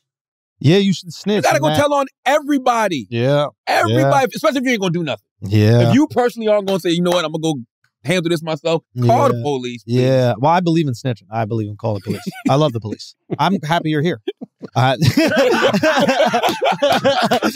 makes me feel comfortable. I love it. I want you to be around as Let's pay some bills, man. Oh, shit. Let's pay some bills and come back. And I want to talk to Vlad about what he posted earlier. And I want to ask y'all, what would it take for you to be a prison wife? Salute to BET, man. BET's Martin reunion is streaming exclusively on BET Plus, man. I cannot wait to watch that. Martin the Reunion, a BET Plus original series for the first time in 30 years. One of TV's most iconic casts is back together. An event to celebrate, a legacy to cherish, a reunion to remember. Martin, Gina, Pam, Cole, with a special tribute to the beloved Tommy McKell, man. God bless the dead. A reunion like any other, where they relive all their favorite moments, share stories, reveal secrets, and celebrate with big laughs. Reminisce with all your favorite characters, all your favorite catchphrases, all your favorite disses and kisses. They got special guests, musical performances. Martin, man, come on. If you're from a certain era, I shouldn't even have to sell this to you. It's Martin the Reunion, a BET Plus original special, now streaming exclusively on BET Plus. You want to scream Black culture, visit BET.Plus to learn more. I'm going to be honest with you. Salute to BET Plus. I'm glad BET Plus is doing this. This should be on every Viacom channel. Okay. This shouldn't be something that you got to watch on the streaming service. Yeah. It should be something that premieres on linear, and then we can go watch it on the streaming service later. This is Martin we're talking about. Yeah. Like, they rerun Martin on every freaking Viacom channel there is. And like, Martin is just one of those shows where culturally, Black, white, Puerto Rican, Jewish, it don't matter. If you grew up in a certain era, that's your shit. That's it. We all bond. We can bond over Martin episodes, bro. It was a cool time in content where everybody watched the show at the same time and had the discussion about it the next day at the same time. Yes. And there are a few shows that made people do that. I think I remember even like back in high school, it was like wrestling that made you do that. Yes. But even that didn't have like the broad audience. Chappelle's Show definitely was like Chappelle's Show, 100%. 100%. And wrestling had a very large audience though. Yeah. But I don't know if it was as broad as like a Martin. Yeah. Sopranos had that effect. Like there were a few shows, Game of Thrones. Dude, Game of Thrones. Even that's the craziest thing about Game of Thrones is even now, it has that effect. I never watched it, but I know that it's massive. I'm jealous that you get to experience it. Me too. Like, me too. I want to experience what you're about to experience. Yeah, I'm not watching it. Why not? I don't got time. I will one day, maybe. Okay. Yeah. Yo, confession. Like, why would you not watch? I'm just like so Marvel, but you're not gonna. I love Marvel. Yeah. I have another confession. Yeah. Never seen The Wire, bro. Yo, you another great one. You cracker, bro. How the fuck have you not seen The Wire, dog? I own the whole box set on DVD and never seen The Wire. You have a DVD player? Well, I mean, I had it from back in the day. But I never got a DVD player. Yeah, that's why he hasn't seen it. He got to buy a DVD player to see that shit. Just waiting on my DVD player to come around. Get an Xbox One, you know what I mean? Yo, I never seen The Wire. Yo. Bro, how? What do you watch? You watch really everything. I know. I watched The Oz. I watched True Blood. I watched The Sopranos. I never watched The Wire. I don't know why. I have no idea why I've never watched The Wire. Great series. But I will. Yep. You watch Oz and True Blood. Huh. Same thing. I'm just saying. Do you think The Wire doesn't have enough like gay sex scenes in it or something like that? It's not gay enough for Is that what you're worried about, bro? We gotta do the other half. Not enough gay sex scenes in The Wire for me. This next Omar was gay though. Yeah, say what? Wasn't Omar gay? Yeah, that's true. So there you go. There were no sex scenes though. No, there was one. I must have with the Puerto Rican guy, his boyfriend. Yeah, right. Oh, who got killed? Come on now. I'm messing up. Come on now. Remember they go to Puerto Rico and like him and his dude. It's been a while. Yeah, you didn't sit down with the lotion for that one. No, I did not. No. Kept the lotion in the bathroom for that scene. Nice and full. You know what I mean? You can check the levels. Season 5, it heats up. That's all I'm trying to say about The Wire. Okay, listen, guys, this episode is also brought to you by Squarespace. Squarespace is the all-in-one platform for building your brand and growing your business online. Stand out with a beautiful website, engage your audience, and sell anything, your products, content you create, and even more. I'm telling you, you do not have a business if you do not have a website for it. You need a place on the internet for your business nowadays. Squarespace makes it easy for creators to monetize their content and expertise in a way that fits their brand, okay? With member areas, you can unlock a new revenue stream for your business, free up time in your schedule by selling access to gated content like videos, online courses, or newsletters. Create pro-level videos effortlessly. The Squarespace Video Studio app helps you make and share engaging videos to tell your story, grow your audience, and drive sales. Stand out in any inbox with Squarespace email campaigns. Collect email subscribers and convert them into loyal customers. Start with an email template and customize it by applying your brand ingredients like site colors and logos. Built-in analytics measures the impact of every send. Use those analytics and insights to grow your business. Learn where your site visits are from and the sales are from, and analyze which channels are the most effective. Improve your website and build a marketing strategy based on your top keywords or most popular products and content. Head to squarespace.com/idiot for a free trial. And when you're ready to launch, use the offer code IDIOT to save 10% off your first purchase of a website or domain. That's squarespace.com/idiot with the offer code IDIOT for 10% off your first purchase. Now let's get back to the show. The announcements are a very important part of what we do in church. We got church announcements. Now, Vlad, this is the part of the show where we shout out anything that we got to promote, market, anything coming up. What you got, Schultz? I got an announcement next week. You said that for the past 3 weeks. This is like Charlotte's 2 weeks. Yeah. This is what was that book about the mermaid? State of Emergency. Tamika Mallory. No, State of Emergency. I'll have an announcement when I'm back from my honeymoon. We'll definitely have a nice, fun announcement when I'm back from my honeymoon. But Alex Media's got a new studio in LA. That's an announcement. WTF has expanded. That's right. Hollywood. In Hollywood, California, WTF, Wheezy and Alex got a new studio out there, so go get that. Thank you, guys. I don't agree with it. Talk to me. You just encouraging more people to do podcasts they don't need to be doing. This guy is unbelievable. I respect the entrepreneurship. Unbelievable. I love the entrepreneurship. What you should have said is this. You should have said, we're going out of business. And then Charlotte said, it's because you didn't open up a studio in LA. That's the real reason why you're going out of business. No, but if you are a podcaster who has a successful podcast and you're looking for a great place to podcast, WTF Media Studios in LA is your spot. Damn right. If you're a new up-and-coming podcaster who's thinking about starting a podcast, you can't afford them, so that means don't even start the podcast. That's not true. Go get a job. That's not okay. Go get a job. Go get a job so you can afford them. Go get a job. Vlad, you got any church announcements? Well, the Vlad TV YouTube membership, which I think that not everyone's familiar with, but essentially, the way we release our interviews is that we drop them clip by clip. And then at the very end, we drop the full interview. But if you want to skip the line, you get a Vlad TV YouTube membership for $4.99 a month. And you get the full interview ad-free on the same day as the first clip. Wow. You know what I'm saying? So, like, for example, we got the Sammy the Bull interview that's going to drop next week. It's like 2.5 hours.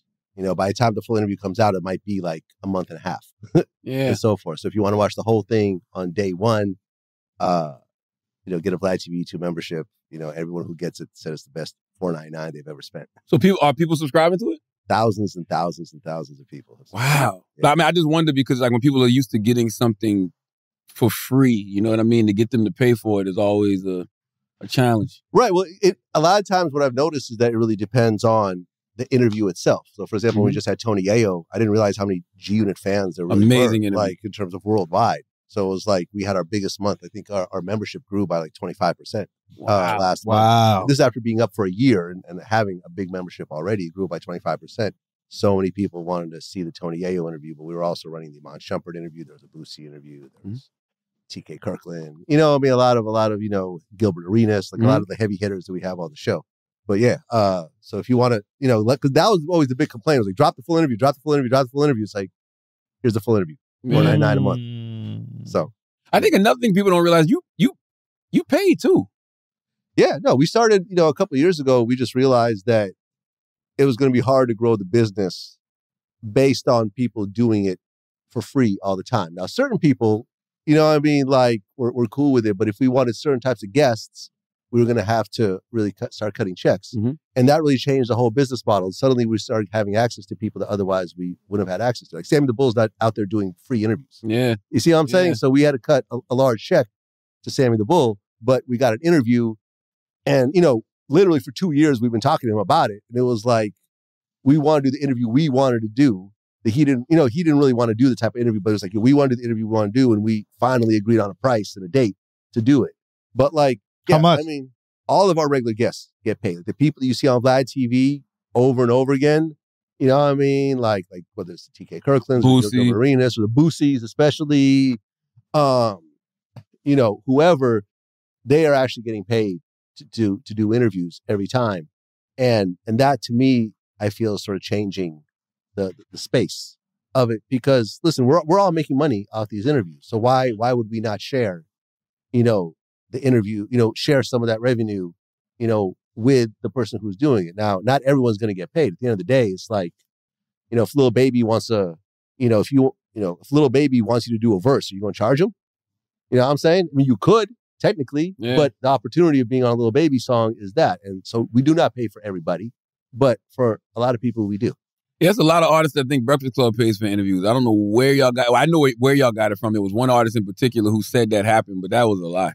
Who said that? I'm not gonna say. How much does the Sammy the Bull interview cost? I'm not gonna say. Like $1,000? A bit more than that. A bit more than that. He paid him in Bitcoin. 100,000? Not that much. Okay, we have a range. Somewhere between. You have $99,000 to play around with. This is how you find out how old women are. You know what I mean? Like you won our 100. Yeah, you're like, well, you look like you're 25. She's like, what? There's no way. You're so adorable. Thanks for saying that. And then you go way high, and then she's like, no way, I'm not 45. And then boom. So 50,000 for the Sammy the Bull. No comment. Hit it. That's a good amount of money. No comment, but it's actually not that amount. Oh, really? Yeah. Now, do you ask for exclusivity on that person? No, never. That's a good deal. Never, ever. I mean, sometimes we'll ask like, hey, listen, can you, before doing, let's just say it's a person that's about to do a lot of interviews, we'll say, especially if it's a financial transaction, we'll say, hey, listen, can you wait until this interview drops before doing other interviews? But ultimately, that's more what I meant. Like, But ultimately, they could also say no. And it is what it is. It is what it is. You just got to be confident enough that your interview is the best. Right. And like one thing that like, sometimes people have come to me like, I remember I interviewed Ears the Christ. He was like this DC drug kingpin. He hit me up and he was like, hey, can I still do documentaries or movies about my life? Like, do you own my life rights? And I'm like, no, not in the least. Jesus Christ. Like, at all. Like, you know what I mean? Like, all I own is what we filmed that day. You could go out and do the same interview 20 more times. Right. If that's what you want. You could do, I think the Michelle A. TV movie was based on our interview. Wow. I think that's what she had mentioned to me at one point. So it's like a lot of stuff that what we do since in a documentary format will get churned into bigger projects later on. That's I want to see China Mac's story turn into a film. But we talked about that. Absolutely. I'm waiting on you on that. He's crushing it right now on YouTube.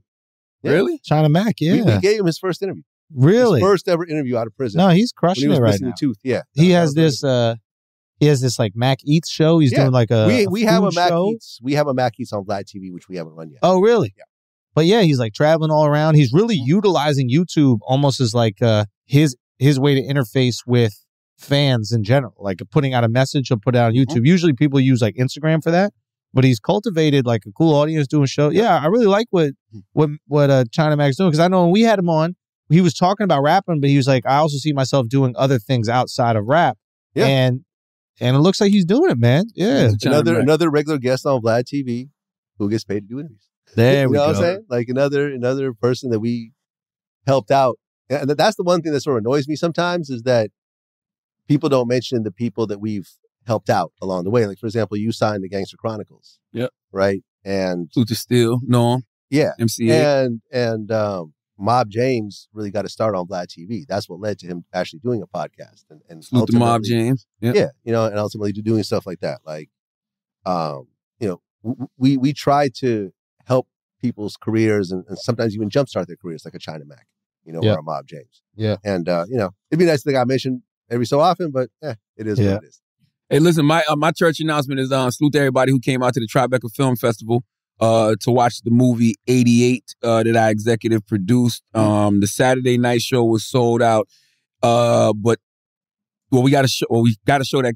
Well, we're recording this on Tuesday, so we got a show tonight at 9:00. But the next show is Saturday, June 18th, 2:15 p.m. Theater number 6. Go to TribecaFilmFestival.com. I think there's still tickets available for that show.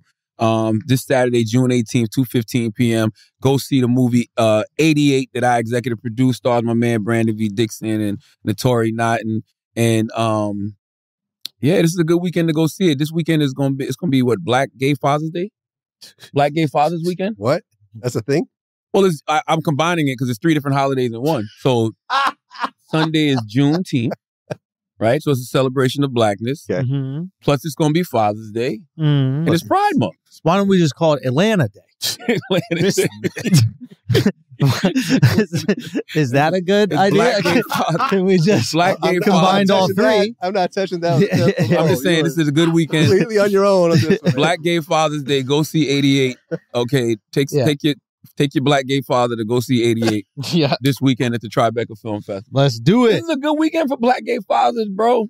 That Sunday? Yes, dude. I've been waiting for this day. I've been waiting for a time where we could finally celebrate Black gay fathers. There's not enough celebration of Black gay fathers. Well, this Sunday is our day. Okay. Now it's yours. I'm black, bro. But what about the other ones? Well, you're I'm a black gay, father, but you're not gay. I feel like humans were all encompassing. So I am what you am. I am what he is. I am what Alex is. I am what Taylor is. You know what I mean? You're a little gay. I mean, I think we all are. You think we're a little gay? Ain't nothing wrong with being a little gay. Everybody's a little gay. Yeah, you ever jacked off? Yeah. Okay, then. You played with your dick. Yeah, that's true. Right. Yo, it is interesting. Like, your shit ain't gay. But then there's a limit. Like, jerking off, we've decided that's not gay. But if you, right? Like, another man's hand? But another man's hand. But, no, it gets crazier.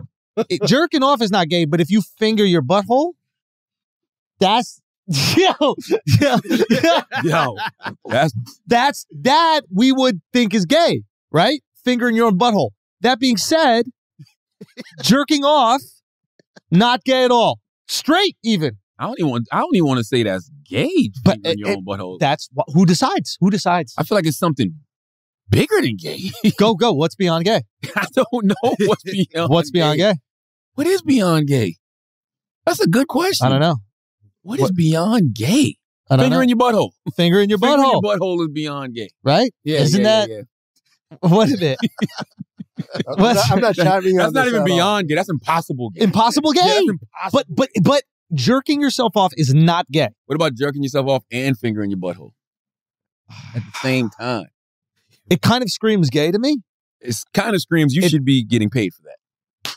Come on. That's an amazing thing to be able to do. Jerk off and finger your own butthole. See what you admit when Vlad's in the room? Core balance you have to have. Like, I'm serious. Core balance. You know how strong your core has to be to keep yourself up while you're doing that? To be pulling and that's one of those things, you can't pat your head and rub your stomach. Yes. If you can finger your butthole and jerk off. If you can do that, email us, man. I just did it. I bet you did, Vlad. I bet you did. You say I got skills in other areas too. I'm just saying. Where you're going with this. You're missing out, dude. I see the road that I'm about to walk down. How'd you get that scar on your finger? He's doing some popping and locking.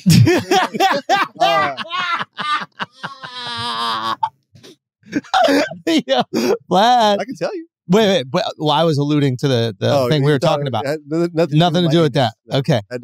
I'm just, you never know. I didn't see no scar. What scar? Finger right here. The pointer finger. Bro, you got good fucking observation. So I'm out here. I'm watching the room. You know what I'm saying? I got to make sure he's not, bugging our phones and shit for fucking Putin. This guy. Yeah. What's the story? I remember. It wasn't a great story. I was training to be a boxer. Not like training to be a boxer, but like taking boxing lessons at the time. And I was in my house practicing punches. I ended up punching a door frame on accident. Yeah. You cut yourself with a meat cleaver when you was doing the Butcher. Vlad the Butcher promo. Nope. Okay, we're not gonna give that anything. Boo. Keep digging your grave. Listen, we shoot on this podcast. That's a fact. Okay, we didn't say we hit. We're Steph Curry went 0 for 9 yesterday. He's still gonna win Finals MVP. Wait, did he Warriors really 0 for 9?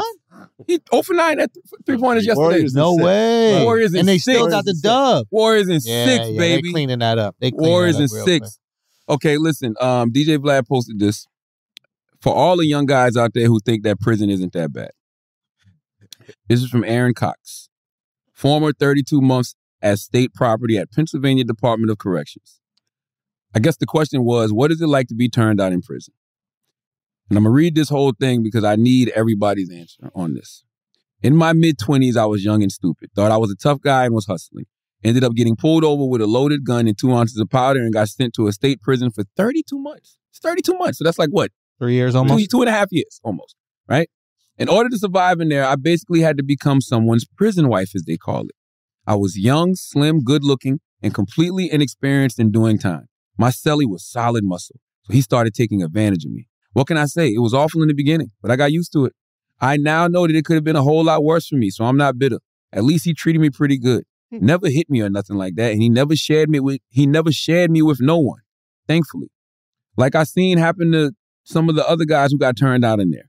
I am well aware that there's going to be people on here who are going to clown me and point fingers. I don't really give a fuck. What happened to me happens to a lot of men in lockup. I'm just one of the few who has the heart to admit it. They even have a name now for the type of situations like I was in. It's called protective parent. Like I said, it happens to lots of men. For some of the guys in there who aren't as strong, becoming a punk is the only way to guarantee your safety. Because in return for giving up the booty, you get protection. I'm now 31 years old, have a beautiful girlfriend, and moving on. Although my experience in prison will stay with me for the rest of my life. Thoughts? Protective pairing.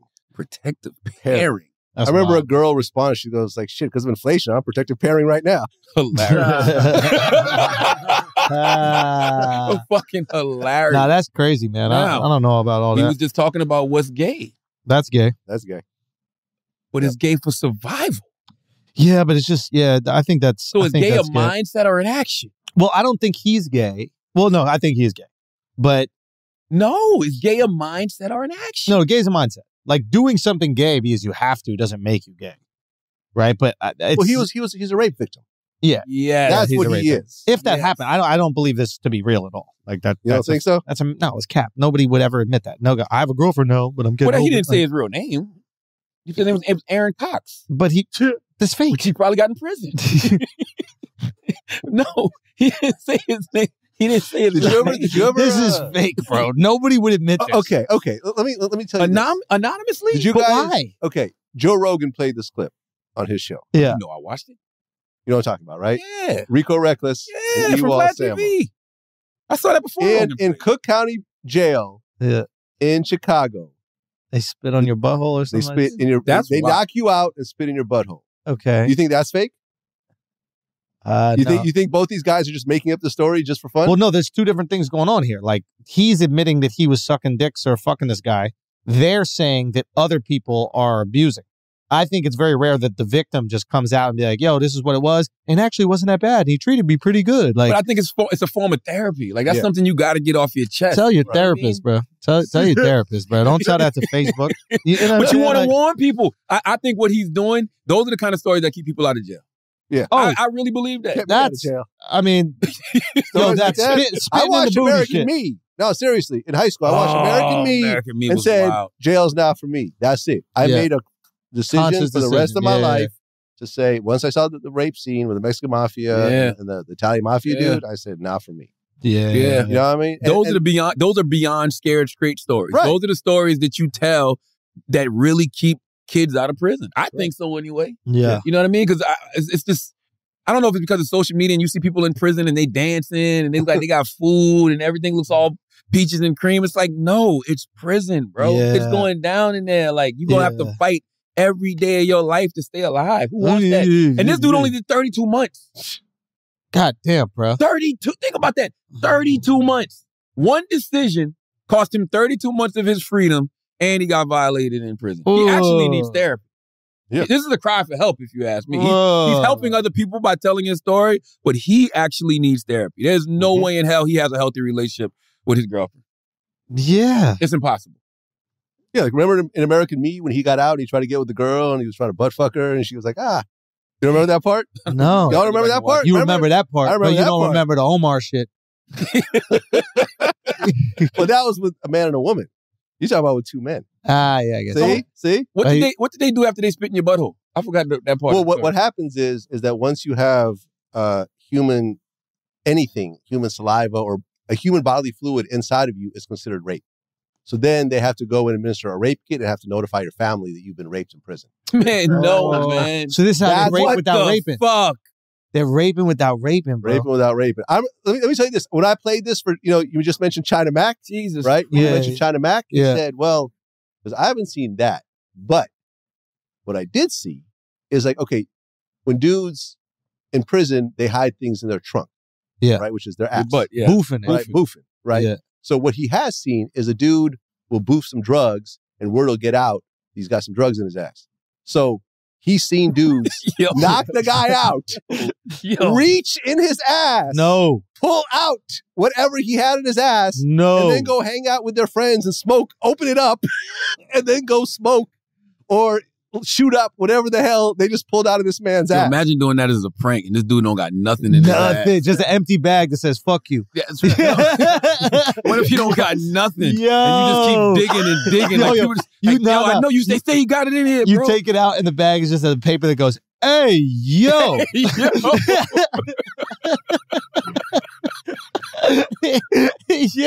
Yo, why you reaching in people's asses, though? Hey. Dirty motherfucker. Yeah. Prison is not where y'all want to be. Pause. That's all it is. Just damn, pause. yo. It's a whole other world. That's what I'm saying. Jesus Christ. Hey, salute the quintessential gentleman. I'm on. Did I not pronounce that right? Oh, I didn't even see the word. Oh, no, I'm bugging. Quintessential. Quintessential, yeah. Yo, this guy is crazy, bro. This guy is... Salute the quintessential gentleman. This guy is a multi-millionaire business owner, genius communicator, like for a living. But I just can't pronounce He's an author, words. bro. He's an author. Listen, we all fall short. Bro. If it's more than 3 syllables, it ain't getting out. It's unbelievable. Just a genius. He saw Quintessential and didn't even fucking try, bro. He didn't even fucking try. Go. Nah, just salute to them. Because I'm on the cover of the magazine. Go. The fucking go. It gets better. Wait, it gets better. He's on the cover. I'm on the cover. He's on the cover. I can't wait till he's on the cover of Vogue. He's like, I'm on Vogue Val. way. Val. Vogue you. So just Vogue you. Vogue you. Oh man. But go check that out. Go. We're The GOAT. It's the GOAT. They did the whole photo shoot, everything. No clue what the fuck the magazine was. Oh, no, I do know the magazine. They did a nice article and it was a nice Did they? photo shoot. You know what's so crazy? That's what when I was in Brooklyn shooting that, right? Yeah. And this guy's unbelievable. if you look at the pictures, shout out to Quintuplet. Shout out to Quincy Jones. Shout out to Quincy Jones. Shout out to Kunta Kinte. Shout out to shout out to oh man. If you go look at the pictures, right? Yeah, that's what you look at. No, definitely not reading the motherfucking thing. The pictures are like Model S, right? Ooh. Right? It's the way he had me posing and stuff like that. Yeah. And that's when I was in Brooklyn and one of them young boys was walking down the street. Nah. Look, right? God damn, bro. That's a little too much. Nah, you looking handsome, dude. That's what I keep hearing, bro. I'm trying to pair up. That's what I keep hearing. But listen, I'm trying to protect the parents. Look, the dude in Brooklyn, the dude was walking by, the dude goes, yo, Charlamagne, word to my dad? You giving sexy, my boy? I was like, what? The hood's getting progressive, bro. I was like, damn, Charla. This is great, man. You looking real Mouse Jones right now. I Hey, bro. I don't look that tender. Salute the mouse. I'm gonna give myself an Ayo. Word to my dad. I got an Ayo myself. Word to my dad. I got an Ayo myself. Word to my dad. You looking sexy, my boy. Yo, yeah, word to my dad. You giving sexy. Yo, you giving sexy, bro. You giving sexy, Yo, my you boy. giving sexy. Keep going. We got another one. God damn, bro. You know what I'm saying? Yeah, salute to Q Magazine, man. Q Magazine. salute to Q Gentleman Magazine. Q Gentleman Magazine. I appreciate y'all, man. Thank you, man. I'm done. Thank you. Thank you. Vlad. Vlad, thank you for coming, man. Of course, man. We appreciate you. Of course. Vlad is my guy. You know, Weezy. Sorry. Why we getting kicked out? Oh, Vlad is my guy, man. Vlad's been my friend for a long time. Yes, we cancers. His birthday's the day before mine. We celebrated many a B-Day party together, and I appreciate Vlad. You got anything? VladTV.com, all that good stuff?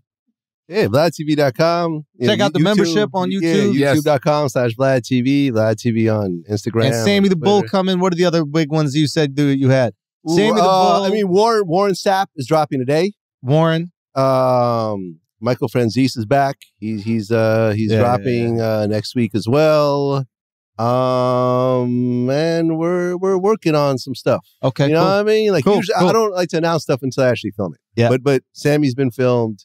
Michael's been filmed, and we're actually the first time in our 15-year history, like we are so backed up, like we're literally have clips scheduled into August. Wow. You know what I'm saying? Where it's like I'm not interviewing as much as I usually am because I just need to let these things to kind of clear up a little bit. That's great. There's just so much content. But yeah, it's good. It's a good problem to have. It's a great problem to have. Schultz, that's it? Yes, sir. All right. As always, if you listen to this podcast, you think we're smart, you think we're intelligent, you think we're brilliant, you're absolutely right. But if you think we're just a couple idiots who don't know shit, you're right too. It's the Brilliant Idiots Podcast. Thank you for listening. Peace. Boom.